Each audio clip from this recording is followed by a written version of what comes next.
All right, here we go. The attendees are flooding in right now. We're breaking Zoom. Keith and Laura, welcome. Thank you so much for joining me. Let's give attendees probably like a minute to join, and then we'll kick it off. While we're waiting, I am going to ask you, Keith, before you even intro yourself, to say a fun fact that most folks who are on here probably won't know about you while we're waiting for everybody to join, and then I'll let Laura give her fun fact. Go ahead, Keith. Yeah, I don't know if it's a fun fact, but a fact about me is I am an introvert as a leader. And so anyone that might surprise some people. I've learned Surprises to me. mask it. Yeah, exactly. I've learned to mask it pretty well. So it does surprise people. And I hope it's an encouragement to those out there that might want to grow in their leadership, that it doesn't matter if you're an extrovert or introvert. You can do whatever you want in leadership. It's just personality. I love it. Laura. By the way, I never would So, have guessed that, Keith. Never. so very interestingly enough, Keith, but the last time I answered this question, that was my answer. But now that you've already said that, I'm certainly not going to use that as my answer. But like you would think that I'm the extrovert, but it actually takes a lot for me to get out of that. But I've learned that that is part of leadership and something that we have to show. So my fun fact would be that I play a whole bunch of different musical instruments. I started very, very young, where my sister just one day started teaching me the clarinet. And from there, I realized that I very easily could pick up musical instruments. And so, therefore, it's something that I'm passionate about and something that I don't really speak a lot about, but that is a fun fact about me. We are definitely talking about that later. That's so cool. Hey, everybody who's joined right now, we're going to kick this off in just a second. I see a bunch of familiar names that are in there. Bucky, we just saw each other in Total Experts Accelerate conference. Thanks for joining. Sarah Dodson, what's going on? Deborah, what's up? Everybody, just let me know where you're at in the chat. And we're about ready to kick this off. Without further ado, let's do this. So, if you've come to learn about from some really seasoned leaders in mortgage lending about the effects of strong versus weak leadership on organizational change, you've come to the right place. I have pulled in two really great leaders because I think our industry is at a time where we need great leaders, and I want to learn from. I want us all to learn from them. So I've got Laura Brandao, partner, Equity Prime, mortgage and CEO, Lighthouse Advisors. Please, why don't you give yourself a little intro, tell people a little bit about you and your background. Go ahead, Laura. Absolutely. Well, first off, thank you so much for the opportunity to be here. I know you had put something out on social that the three of us had the pleasure of having a dinner together when we were part of Lenders One, and what a wonderful evening of getting to know each other. And I think, if I was going to say anything, one thing that I'm proud of within the mortgage industry is the great relationships that we have formed, and the fact that we do understand that this is a unique industry and we do have a lot of camaraderie and support. So a little bit about me. Fell into the mortgage industry like most people have as a young mom. Started out in a call center and realized that having those foundational skills of running a call center, trying to motivate, inspire, train, and teach people that really didn't want to be there in the evening and on the weekends making cold calls, I learned very quickly that those skills were going to help me throughout my entire career. So from there, went into operations. And then in 2007, I got the call to have the ability to build a wholesale lender. And for 15 years, I was an owner and partner, and I built AFR Wholesale until 2022 when I made the move over to EPM and became a partner here. And now I'm also, in addition to the lending side, I'm also at this point working in other ancillary businesses and consulting for the mortgage industry through Lighthouse Advisors. And once again, thank you so much for the opportunity to be here. Well, thank you so much for joining us, Laura. As I look through the different attendees, just so everybody knows, we have a lot of senior leadership at different mortgage companies that are in attendance right now. So thank you all for joining. Keith Canter, Chief Executive Officer at First Community Mortgage. Why don't you tell us a little bit about your background, Keith? Yeah, thanks again today, Richard. I would echo Laura's sentiments, and it's really great to be in an industry that gives back and just incredible leadership across the industry. And it's great to be with so many of my peers here today. Like Laura, I fell into the mortgage business, wanted to be a financial planner, realized I was going to starve. I didn't know anyone, and a guy that I was working with said, "Hey, I own this mortgage company. Why don't you come over here and work, and you can come back to financial planning?" And of course, I never did. But after a couple of years as an LO, I started a small mortgage company for all the wrong reasons, because but it all worked out, and I sold that company to First Community Bank in 2002, and that was the formation of First Community Mortgage. Been there ever since. So 22 years. Have been the CEO of First Community Mortgage. We're a wholly owned sub of First Community Bank. And what's really nice is it's a small community bank giving us great support over the years. And we kind of operate like an IMB. So kind of have the best of both worlds. Very blessed and very humbled to lead a tremendous organization of great people and a great team we've put together. So happy to speak on this topic today, and look forward to the dialogue. Well, thank you so much, both of you, for joining us today and sharing your experiences with everybody. Look, if you're an up and coming leader, or whether you're a seasoned veteran and a leader, I think you're going to learn a lot from what Laura, because we've done a lot of practice on this. So I think from what Laura and Keith have to share here. So this is gonna be a fun. I think the rest of the hour is gonna be a lot of fun. We've got some questions we're going to ask them. We have polls for the audience. I love to see interaction. So please ask your questions. I'll bring them up as they come up. I love seeing questions. So, we got people from all over the country. I'm in DC, and I can see Maryland and Virginia close by me. I was just in North Carolina. I see North Carolina, New York. Pretty cool. Got people from all over the place. Seattle. So a real geographically diverse audience. Let's kick it off. I think we're all here to talk about leadership. And I would just like to kick it off by setting the table. I'm going to give this question first to Laura, and I'll just say, in your point of view, what is the main responsibility of a leader? Well, a couple of things, right? But I think we set the vision. I think we're the ones setting the vision, providing the plan of where we're going. And then I think the second piece, we are only as good as the team that we are surrounded by. So it really, really goes back to giving to our people, putting our people in the right roles in order for them to excel, in order for them to be developed. And I will tell you, I'm working really, really closely right now on the power of feedback. And it's interesting that, I recently read a book where they were speaking about, and for any of you that know me in the industry, I am a real advocate about women leadership and the power of building women up to become strong leaders. And I interestingly read something in this book that said there is an unconscious bias where women do not receive as much feedback as men.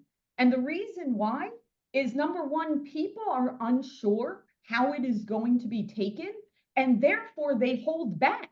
Where a lot of times with men, they'll kind of hit them between the eyes and say, "Hey, knock that off. Don't do that. You're doing this wrong." So another thing is, being a leader is not only setting that vision and kind of plotting the course of where we're going, but it's really our responsibility to our people and lifting them up to provide them the best resources and support and feedback to make them as great as they can possibly be. I love that answer. Keith, you want to take a stab at that? What's the main responsibility of a leader?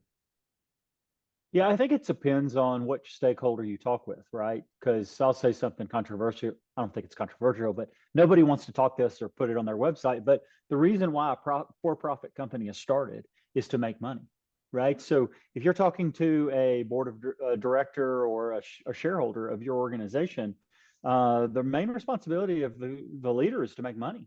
And maybe I'll just say it like this. I think the main responsibility of a leader is to help each stakeholder win. So if you're a shareholder, you know, of the organization, you know, your responsibility to that shareholder is to help them have a return of capital. But you can move that down through the organization, right? What's the responsibility of a leader to our clients of First Community Mortgage? You know, you have to figure out what it is of what a win looks like for our borrowers, our clients, and then same thing with our team members, same thing with the community. That's another key stakeholder for our organization. So it really depends on the stakeholder, but ultimately there has to be benefit across all of those areas. As a leader, I think that's what you have to provide, and it really depends on the audience that you're speaking with. Yeah, I love both of those answers. You know, I work with a lot of leaders at our clients and just in general, talking in the industry. And just from my own observation as an armchair for mortgage leaders, the really great ones I see get really focused on solving a problem that they know is like, what's the most important problem I could be solving for the organization? And they're just like a pit bull. They grab that problem and they focus on solving that problem. And I know I've talked to both of you about your approaches that you just went through before. Listen, I have a poll to wake everybody up because sometimes when we do these, people tend to fall asleep or check their Slack and stuff like that. But we have a couple fun polls to go through today. So I want to kick the first one off, and that poll is: should change come from the top down, the bottom up, or a hybrid of those two? And sorry, Laura and Keith, you're not allowed to answer. And I was trying to vote; it wouldn't let me. No. Only for the audience. So this is the audience gets to participate. And by the way, audience, I'll say it again: we love questions. I would love you to ask questions. I'm going to ask you about why you chose to vote the way you did. I think it's pretty obvious with this poll, and I'll share the results because it's obvious what the consensus is here. Let me just end the poll right here and share the results. And I'll just ask, you know, Laura, Keith, does this surprise you at all that the hybrid is by far the preferred from everybody in the audience? Not surprised at all. Yeah. How does it normally? I mean, go ahead. Sorry. I was going to say, I don't think you can effectively drive change if it's one way or the other. I think it has to be a hybrid in order to effectively, enhance and process through the change. Keith, do you have anything you want to add to that? Yeah, I would only add that if you could express some percentages, I think there has to be a little bit more from top down. To be honest, I definitely think there is a large portion for collaboration and input, but I think that top down is valid. Whoever the one out of the 14 was, I think that's maybe what they were thinking, because that's maybe what I would have chose. When you say, again, I'm all for collaboration, and I always think people need to be involved, but there is something about the top-down approach. Well, if anybody is on right now that wants to elaborate, throw your thoughts in the chat. We're going to jump on to the next question that I've teed up for our panelists here. Is there a right and a wrong way to make decisions? We were just talking about top-down, bottom-up in a hybrid. Is there a right way and a wrong way to make decisions? And so, Keith, I'm going to ask you to take this one first. Yeah, as I think about that question, I really think about it kind of in three ways, and I'll give you maybe the right, and then just oppose it to the wrong, or however you want to do this, or like compare them. But first, I think about like time when you make decisions, and I'm not really talking about decisions that are day to day, that are within our subject matter expertise, like an underwriting manager or a closing manager, or whatever, and they're just going about their day. And they're using their expertise and their knowledge, and they're making decisions on the fly, right? They should be doing that. But when you're making critical strategic decisions, I think you see two types of leaders, right? You see an impulsive decision maker that doesn't take time to really think about the decisions they're making. And they may make one decision one day, the next decision the next day, and they're going in different directions. Their organization feels that back and forth, and they're chasing shiny objects, and it's really just like an impulsive decision maker. I think that's really poor, versus a judicious decision maker that is looking at all the facts, all the things that are out there, and really taking some time. So I think time is important around a right and wrong way to make a decision. I think the next is bias comes into our decision making all the time. Laura mentioned bias around female leadership already. Like, we already have these biases that either we're aware of or not aware of, that we need to make sure that we stay out of emotional decision making, right? It's either emotional decision making versus like objective decision making. So how can we maybe get feedback around bias? How can we put that bias down? How can we look at a situation and make a leadership decision the right way versus an emotional or a biased way? And then the last thing, I talked a little bit about it. Of course, collaboration around decisioning is important. You don't want to be that leader that makes a decision in a vacuum. And maybe it's a really high level decision that you can't bring a lot of people in. Go outside the organization, right? Like, there could be a coach that you work with. There could be another peer. I could call Laura and ask her about a decision I'm looking to make, and she could have experience to help me. Could be just a top level in your organization, but there's a biblical proverb out there that says there's a wisdom in a multitude of counselors, and there's a lot of truth to that. And so you don't want to be making really high level strategic decisions in a vacuum.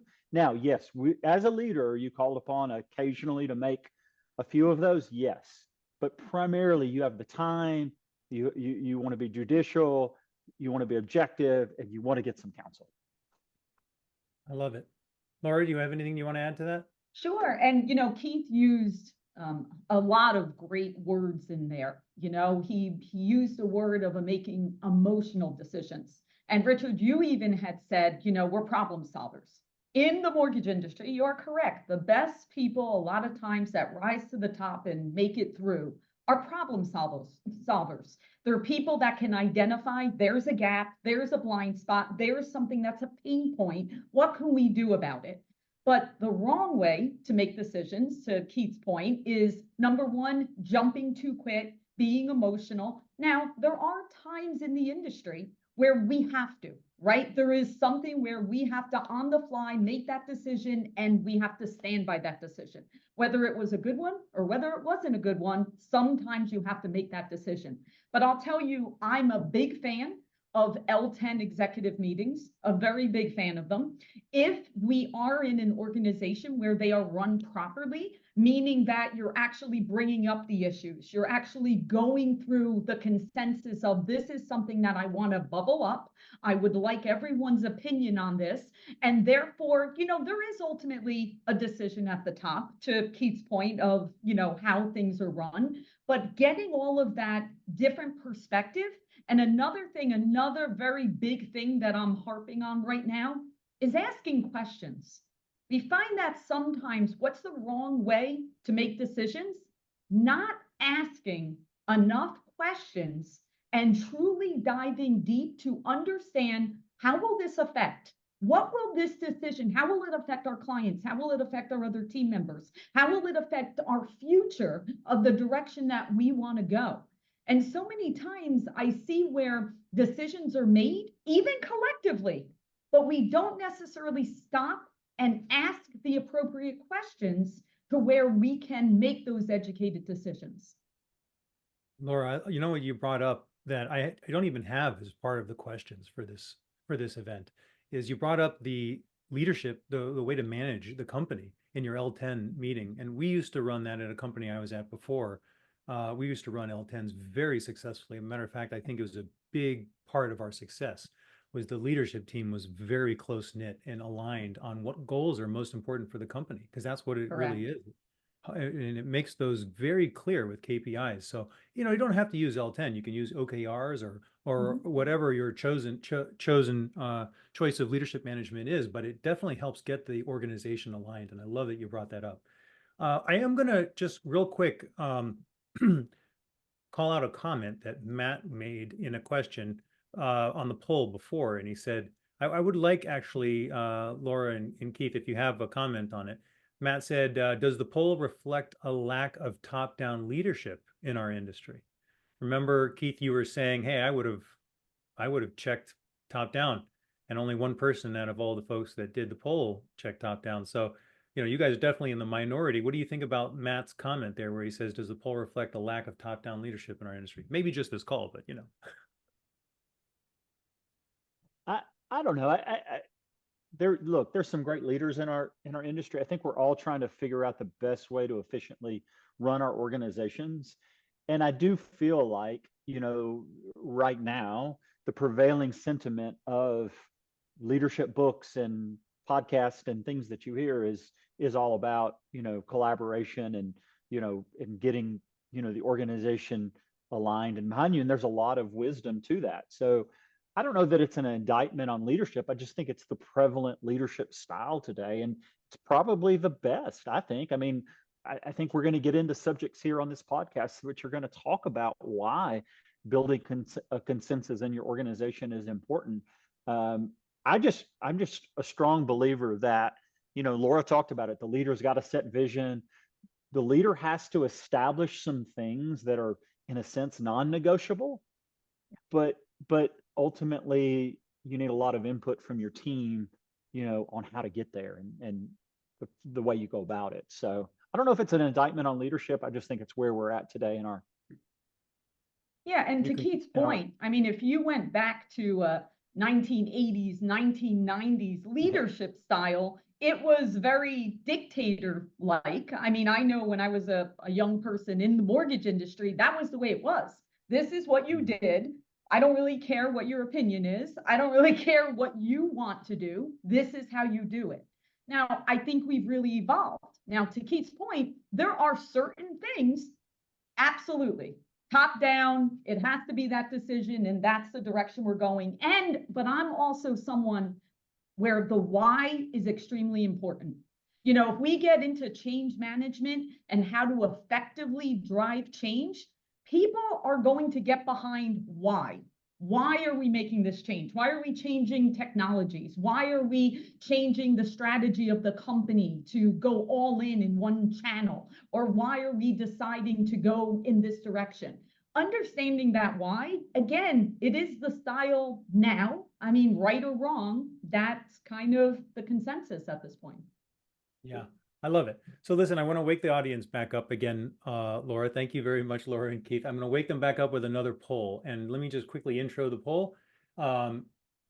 If you want to sound smart at a cocktail party, this is called operant conditioning. It's a learning method. And there's really kind of, as a parent, I experience this a lot, right? Like I lean towards the stick. I lean towards, if you don't do this, this is going to happen, as opposed to the positive reinforcement. With rewards, which is, I think, really popular amongst, for example, dog training. I don't like to put together raising kids and dog training in the same sentence, but you see what I'm saying. So this poll is really learning behaviors. You're trying to teach your organization to do something that you need to do. And so there's different ways, and this might actually hit close to the heart for a lot of folks. I don't know. If it does, please let us know. But I'm going to ask this question right now. Is rewarding good behavior better than punishing bad behavior? Or do you need both? So I'm interested to see what this group says. And actually, I'm going to let you both influence this if you want to take a stab on how you would answer that, Laura and Keith. Go ahead, Laura. I think you need both. So as part of one-on-ones with our leaders and with our team members, I mentioned a lot about feedback, right? That feedback is extremely important. So I think you need a balance of both, but it's healthy to have both of those things. I don't think you can always say, oh, I'm just going to give you kudos and I'm just going to constantly give you the pat on the back and tell you all the things that you're doing well, but I'm never going to tell you the things that you need to get better at or the room for improvement. I think having a culture within an organization or a team or any community that you're in, if your people trust you, if your people believe in you, they want you to tell them how they can be their best, That is part of being a great leader. If you just tell people how wonderful they are all the time, then they're kind of like, listen, I can't possibly be right every time. I can't possibly always be crushing it. There has to be some way. It honestly gets boring. There's no room for improvement. There's nowhere to go. So I think it's a healthy balance. Now, not necessarily a 50-50, I mean, it all depends on the situation, but I think you have to have a culture, number one, to have the trust to accept it. Because if you do not have a culture to where people are like, oh my God, they're pointing it out again that I did this wrong, well, then it's not going to be utilized for everyone to move forward in a positive way. So I think it starts with how it's being framed, not just the good or bad. Yeah. Keith, do you have anything you want to add to it? It's okay if you don't. A quick analogy used dog training and kids, raising kids. I'll use a perfectly manicured yard. Like it needs water and fertilizer, which is good, but you also need weed killer. And man, you got to get those weeds out. Like, so, I mean, you got to punish the bad behavior. And, Yep. there's players that don't need to be in your organization. They need to be removed. And you really, if you want to build a healthy yard, that's what it's got to look like. But anyway, it may No, I be. Take like out that the analogy. weeds. That's a great analogy. I'll Yeah. give a real world example from my company, Truv. If you don't know what we do verification of income and employment, and we save about 80%. And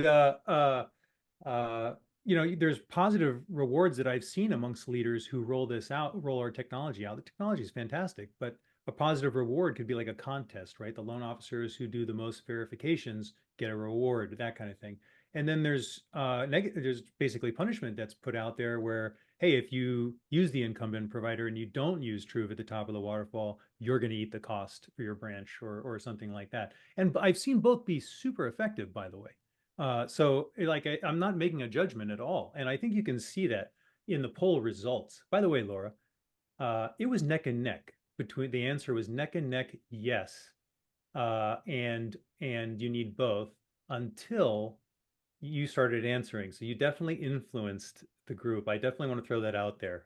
You can see that most folks, you swayed folks towards you need both. I run these polls a lot during webinars, and it's always interesting to see the power the panelists have over these. So yeah. And I saw the comment that someone wrote about the coach. That was a very good comment that someone just wrote there. I love it. Yeah, Deb, you're totally right. I think a good leader is also a good coach. Your team needs to know what to do to improve as well as what they have done well. I love it. We also have a question that I'm going to actually just pause, we'll break up our rhythm really quick. And I'll just say, do you have any leadership books that you recommend? I mean, we talked about this, I think, briefly during the prep, and people are interested. So if you have any, you can recommend, Keith or Laura, please let us know. I have to tell you, I'm like, I can never get enough of reading. Like, so it's like a constant, I will just see something on a podcast or I will read something someone posted. And it was actually funny. Just this past week, I was on vacation last week and somebody posted on Facebook, and I use this as my motivational Monday on Monday, where the book was, it's not how, it's who. And when I went into Kindle to buy the book, it turns out I bought the book like a few years ago, read the book already, and reread the book.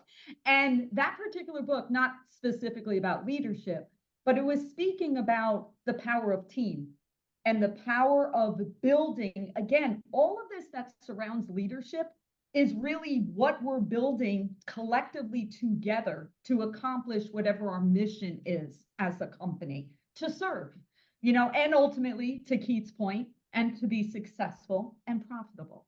So 100%.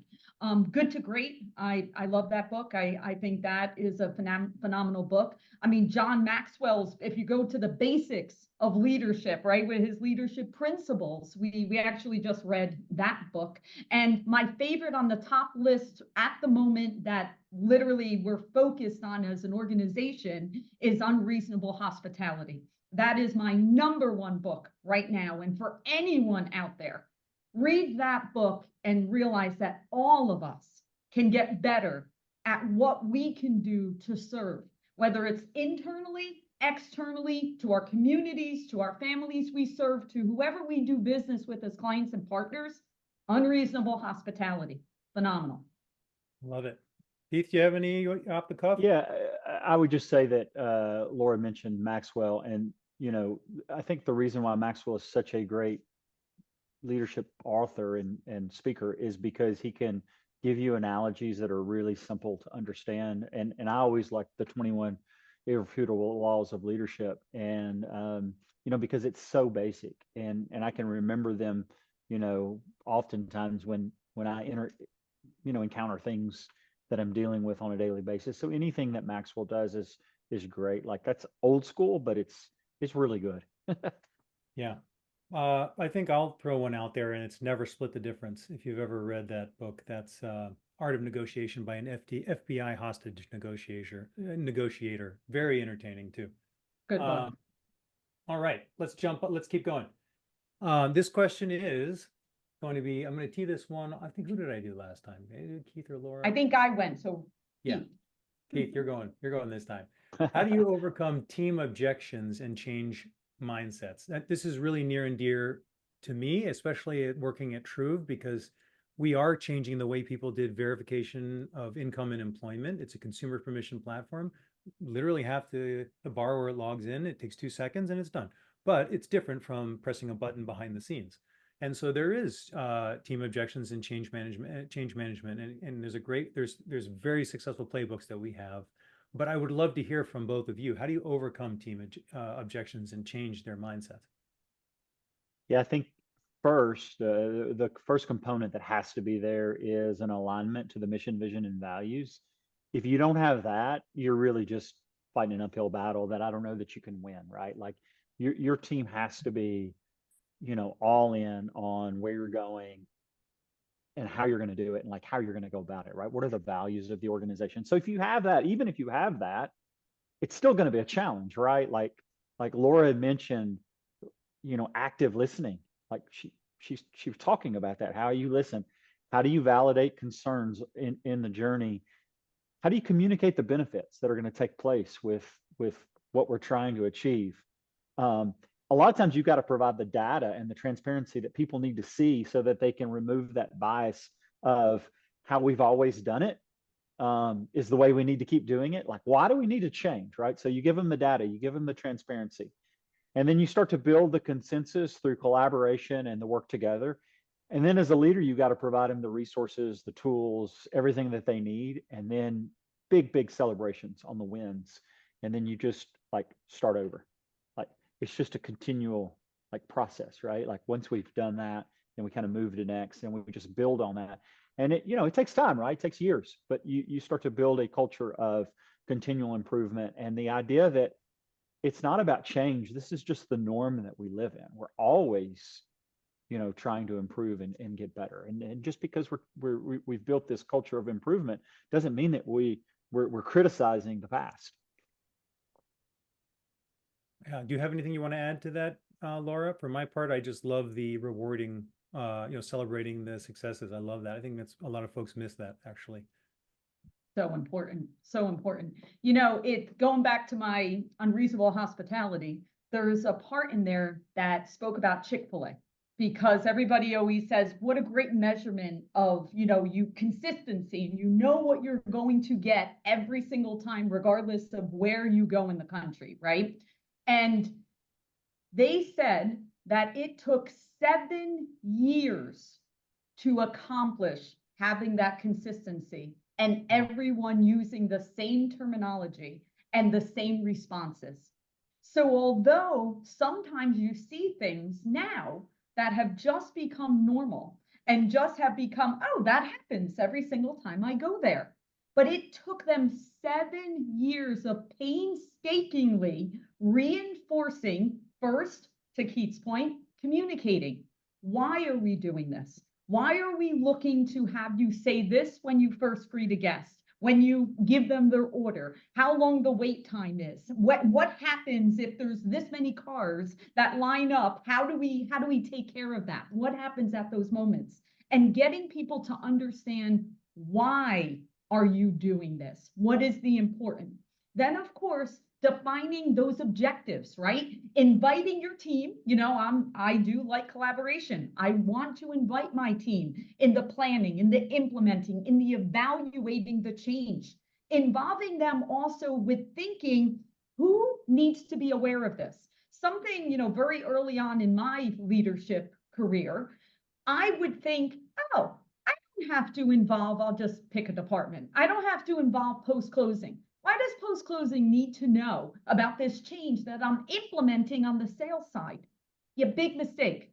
Because obviously the loan's going to go through, it's going to close, it's going to get to them, and they have to be part of those conversations. So making sure that as you are implementing or thinking of implementing a change, make sure you have the right key stakeholders in those conversations. Because a lot of times change doesn't happen because we missed one of those people involved in there.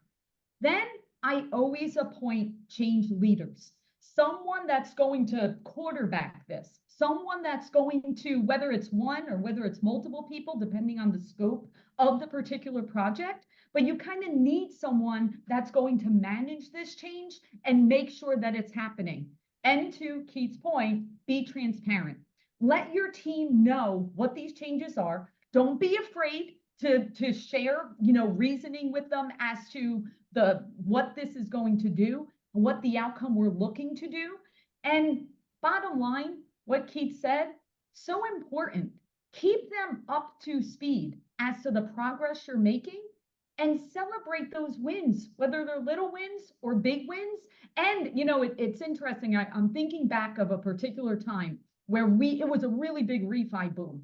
And we were trying to shave down the number of days in turn times on refis. And the way that we focused in on it is we would meet literally every 2.5 hours. Every 2.5 hours, we would bring the team together to say, okay, where are we? What's in the pipeline? Where are these? How fast are they moving? And just diligently working. Now, at first, people were like, this is crazy. Every 2.5 hours, I have to go and I have to meet with you. Eventually, people were excited about doing it because all of a sudden they were like, oh my God, we just shaved off this amount of time. Oh my goodness, look at the progress that we're making. And all of a sudden, everyone came together. So it's possible, regardless of what the change is, it's possible that if you set it up why you're doing it, you have the right key players part of those discussions, and you put someone in charge, you can drive whatever that change is. I love it. You know what I really love about what you said, Laura, was, in that analogy in the book, it took 7 years for them to get their process correct, right? And so anybody listening, like, don't be afraid of things taking a long time and a lot of work. Matter of fact, that's usually means you're going to make a bigger impact. In the book, Good to Great, there's a great line where it says, it's impossible to have a meaningful life without meaningful work, that you made an impact, that you made a difference. And so that doesn't happen in life unless you put real work in, right? And it's not going to be like overnight success or anything like that. That's going to be other people usually realizing it after time, and they tell you what an impact it's made. And you're like, oh, wow, I was just in the weeds the whole time. I didn't realize that all of this change was happening. I've heard that from a lot of people who lose weight over time, who say, I didn't even realize I'd lost the weight until people started coming up to me and were like, is that you? Oh my God. Like, because you are focused on just kind of the next step on that progress the whole time. So I have another poll to wake everybody up. And this might scare a couple of leaders that are participating, but you shouldn't be scared. This one's very straightforward. On a scale of 1 being like a dumpster fire and 10 Winston Churchill, how would you rate your organization's leadership? I mean, this is really putting leadership out on the spot here for all the attendees, but I always find this interesting too. I mean, it's good feedback, I think, for leaders across the industry in general, right? Let's just give this a couple seconds before I share the results here. Oh, we're getting very disparate answers, but I will say they're skewing towards higher numbers than I thought it would be. So that's good. All right, I'm going to share the results here. Let's see what we got here. Looks like about a 7 or an 8 out of 10. I think that's actually pretty good. What do you think, Keith and Laura? Did we get any 10s? We did. Yeah, we got a 10. Okay, good. I'm glad there's one Winston Churchill out there. That was for you. That was Um, for you both. yeah, so it was only there was only like 3 or 4 that were below 5 there. That's good. It's positive to see. It is positive to see. Laura, you got Yeah, any what this makes me think of, another thing, in addition to the L10 is, having an ENPS score, doing surveys with your company. That's something that's very, very important to us, where it's broken down, obviously anonymous, right? We never want team members to actually feel on the spot or feel like they're going to, have anybody retaliate against them if they give them a poor score. But this is a great way for team members to give their analysis of how do they feel about the leadership as a whole, as an organization, or even down to their department, because you can learn so much in terms of, again, those blind spots, those looking for those problems. Where are there areas of concern that you want to know how your team is feeling, and addressing those things and really diving into if there is a concern or something that might be bubbling that you need to address. I love it. Keith, you have anything you want to add to that, or can we move on to the next question? Let's move on. Let's move on. All right, this one's going to Keith first. This is really the meat and potatoes of why we're all here. What are some traits of strong versus weak leadership that you've observed? Yeah, so we could write books here, right? Like this is, like you say, the meat of what we're talking about, and there are like literally volumes of books written.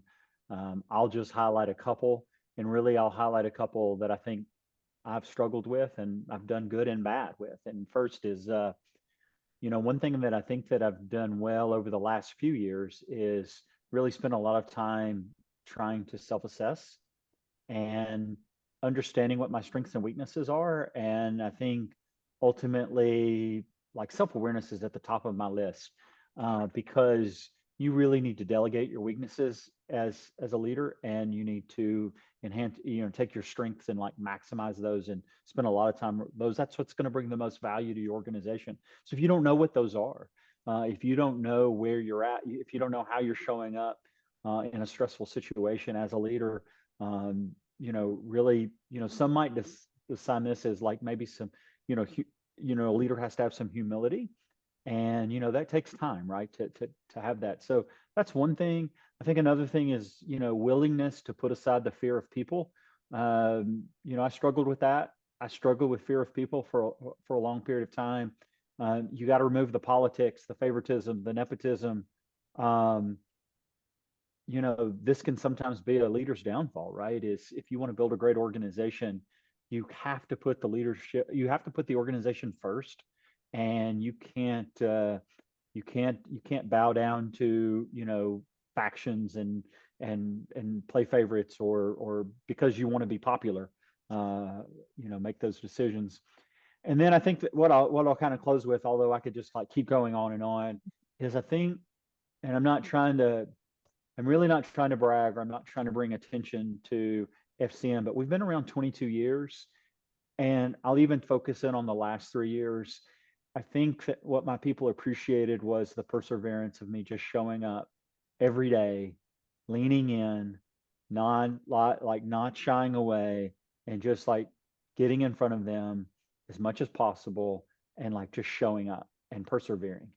And I think people want a leader that's willing to persevere. And we certainly had some trying times and some challenging times. And I lied. I did want to say this. I think a good leader, a good trait of a leader, is going to shine the spotlight when things are going well on the team, and they're going to shine it on themselves when things are going bad. Consistency. I love it. Yeah, I love it. Laura, you got anything So you want to add? so true. And Keith, the first thing you started with is something that most of the time does not come up in these types of conversations, but yet it honestly is one of the most important things, when Richard asked about the books, right? And regardless of whether a book was written 20 years ago or whether the book was just published yesterday, as a leader, one of the things is, leadership starts with us first, us as individuals. We can't possibly expect anyone to follow us or trust. I love that trust word, trust us, to have them put their families in our hands to make decisions if we are not continually improving ourselves. See, a weak leader assumes that they're strong and they never change. They just think they know it all. They think they've already read the books, 15 years ago, and they no longer need to do it because they have a certain title or they already have made X amount of dollars. But that doesn't work like that. A true leader is never done. We are continually evolving and changing. Just look at our industry. What worked 15 years ago, completely, maybe a couple of things might be applicable, but for most of the time, what we're dealing with right now is completely different. So we have to continue to evolve. Also, weak leaders focus on emotions and events. Strong leaders focus on results and relationships. I started out right in the beginning with saying what a blessing it is of the wonderful industry we're in and the relationships we have. Those relationships are part of being a great leader. Weak leaders seek approval. Strong leaders are not looking for approval. What Keith just said, the good stuff, we celebrate with the team. Everything that goes wrong points right back here. We're the ones that are taking the brunt of that. We're the ones saying, okay, we're going to fix this. I take accountability and responsibility for it. Now, going back to that question about how do we make decisions, top up, which direction, and do we collectively? Well, weak leaders manage by consensus, but a strong leader also isn't afraid to walk alone. There are times where maybe everyone is saying, go right, this is the direction, all the other companies are going right. And you're saying, no, we're going left. That's the direction that we're going. And you have to know that you've done your homework and you've analyzed it and you've looked at the vision and you've said, we're going left. And that is the direction the leader is taking you in. Yeah, I love that. Courage of your convictions. It definitely comes with responsibility, right? We have an example of a good leader in the audience, Bucky Hauser. I was at Total Experts Accelerate conference, and he was giving an example of how he got change in his organization. And oftentimes it is celebrating the success that folks who are exhibiting the change behavior that he wants, the success that they're having. And that's just a fantastic strategy, in my opinion. And I know we both, we've talked about that in the practice calls leading up to this. Listen, we don't have a ton of time, and I want to make sure we get through all of our questions. So this is something that came up in our practice call. It's interesting to hear this from you. All your competitors are trying to put you out of business. First of all, it's just interesting to hear that said, right? Like that is the mindset of most folks in this industry, right? But by the way, I love the fact that you're willing to give back and still give back to the community, even though you have that in the back of your head and sometimes in the front of your head. How do you stay ahead and build a culture of continuous improvement? You had touched on this earlier, Keith, but I'm actually going to give this to Laura to start with. Mm-hmm. So I kind of have a different approach to this, honestly. I'm not someone that, I don't even think about competitors. I honestly am not at all even concerned, because and when I say concerned, I mean, obviously they exist, and yes, I want to always strive to get better, but that has to do with me and us and, as an organization and a team, not necessarily focused in on that. Now, listen, I love the fact that there are many different options out there, because it pushes all of us to continue to get better. Like if one person has one thing, then we're going, okay, I need to have better turn times, or I have to look at the rates, or I have to look at the programs, and I have to look at the service levels, and I have to continue to get better. So going back to, why do we ask for the surveys? Why are we focused in on unreasonable hospitality? Why are we continually looking to improve our brand and our culture? Because I think if we focus in on our house, well, then our house will always continue to be the best that it can be. So I have a little bit of a different mindset to that. But Keith, I'll let you take on the competitors. Yeah, I'll go real quick here. I know what the question and what we're trying to say. We certainly want to win and we want to grow our organizations, but I don't see it as a zero-sum game. And I know there's some competitors out there, and I won't name any names, but there's certainly some competitors that do that try to win that way. I have found leadership across the mortgage industry, but to not have a scarcity mentality, to have abundance mentality. But I think Laura hits the nail on the head, is like, you want to look at your peers for data to establish your KPIs and all those things. But ultimately, it should be about how do you continually improve your own business? How do we get better as an organization? And you better do it, because while, again, I don't think people are motivated by putting others out of business, at least from the majority of companies out there. The reality is that it does. So I'm not trying to talk out of both sides of my mouth, but it does happen. Because if you look 20 years ago at the top lenders, a lot of them are gone. And I think if you fast forward 20 years from now, a lot of the top lenders will be gone as well. And I think that becomes through poor leadership decisions. Some of it's strategic, right? We sold, we merged, we acquired. Those things happen. But I think more often than not, it's poor leadership or it's complacency, and someone moved their cheese. We'll reference another book, right? Someone moved their cheese, and all of a sudden, it's like we didn't adapt to the changes. And so you better change, because we're in a commodity-based business, and you'll get left behind if you don't. I love that, man. Great answers. I love it. I want to add one thing to that. Keith just said something that I want people to hear. So, do you know what the number one skill for success is? What's that? So Keith just said the word. It's adaptability. Think about that, right? For all of us, how can you withstand change? How can you go with whatever direction that we're going in? You have to be able to adapt, because if you don't, you become the dinosaur. Yep. Very good point. I love it. Both of you just gave fantastic answers, and we could wrap it up there. But I do want to leave some folks some takeaways here with this last question. I really love this last question, something I firmly believe in. And it's really, in my opinion, great leaders aren't just born, they're made, right? I really believe that.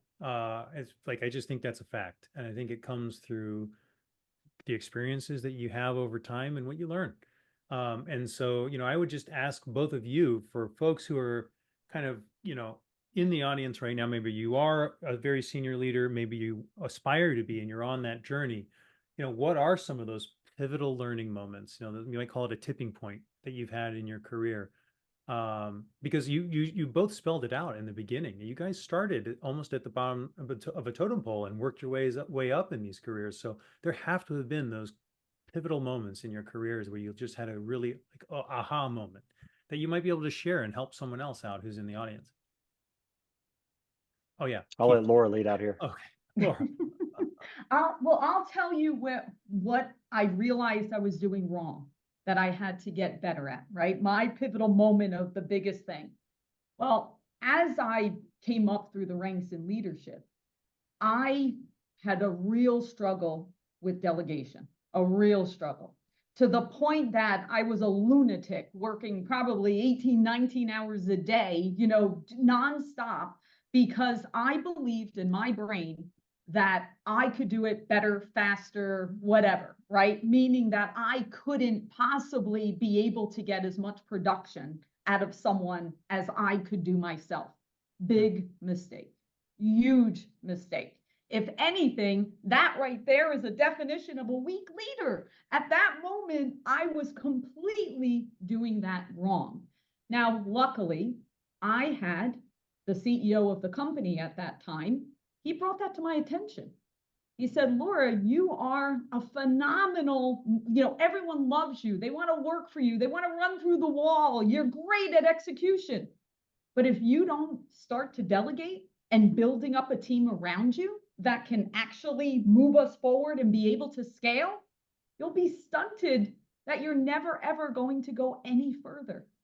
And I find that this is a common struggle for people as they're making their transition into a leadership role. So for me, that would be, if I was going to give one piece of advice of what trap not to fall into, that would be it. I love it. Yeah, that's really good stuff, Laura. My one piece of advice, we've talked about it, but I've got to say it again. I want everybody to like leave with it. You know, if they heard Keith Canter say this is like the most important, and it would be, the more you can learn about yourself, the better leader you can be. And I'm just like, if you don't have self-awareness, if you don't understand what your strengths and weaknesses are, if you don't understand what your biases are, if you don't know how you show up in a stressful situation, you know, how can you effectively lead people? And ultimately, our business is hard, but it's not that complicated, right? Like, we have people, we have process, we have platform, or tech, if you want to call it that.